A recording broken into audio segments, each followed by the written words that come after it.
جنوبی کشمیر کے ترال علاقے کے نانر گاؤں میں دارالعلوم غوثیہ ہمدانیہ کے زیر اہتمام ایک دینی پروگرام کا انعقاد کیا گیا، جس میں مقامی لوگوں کی بڑی تعداد نے شرکت کی۔ پروگرام میں وادی کے معروف عالم دین ڈاکٹر غلام رسول حامی نے مہمان خصوصی کے طور پر شرکت کی۔ اس موقع پر پروگرام میں موجود علماء کرام نے شرکاء کو تعلیمات مصطفیٰ سے روشناس کروایا، جبکہ نعت خوانی کا بھی خوبصورت اہتمام کیا گیا۔ بعد ازاں نقاب پوشی کی ایک پروقار تقریب منعقد ہوئی، جس میں 10 حافظات کی نقاب پوشی کی گئی، جبکہ ان کے والدین کی بھی عزت افزائی کی گئی۔ تو زانان ساری آج یہ ژوٗرِم کانفرنس دارالعلوم غوثیہ ہمدانیہ لیل بنات نانر ترالس مز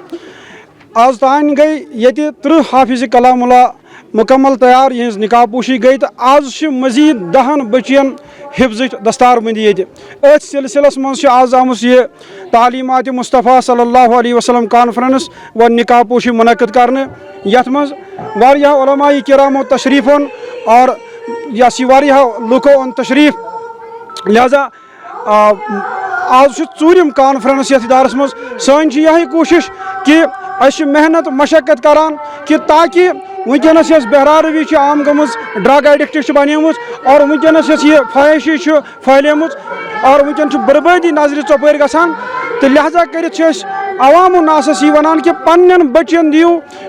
دنیاوی تعلیم ست دینی تعلیم، اور دینی تعلیم ست کریو آراستہ۔ یہ آج سون پیغام کہ یہ آج دارالعلوم غوثیہ ہمدانیہ لیل بنات نانر ترالک پیغام کہ پنہ بچی کریو علمی نورانی عرفانی اور تعلیمات اسلام سے روشناس، تاکہ تہد مستقبل بن بہتر اور تم بن سانہ خاطر تہند خاطر تہ ذریعہ نجات۔ ات سلسلس مز آز آمت یہ کانفرنس آئی ات سلسلس مز کرنے تعلیمات مصطفیٰ صلی اللہ علیہ وسلم کانفرنس و نقاب پوشی، یت مز 10 بچین آز گژھِ حفظ کلام منہج دستار بندی حظ۔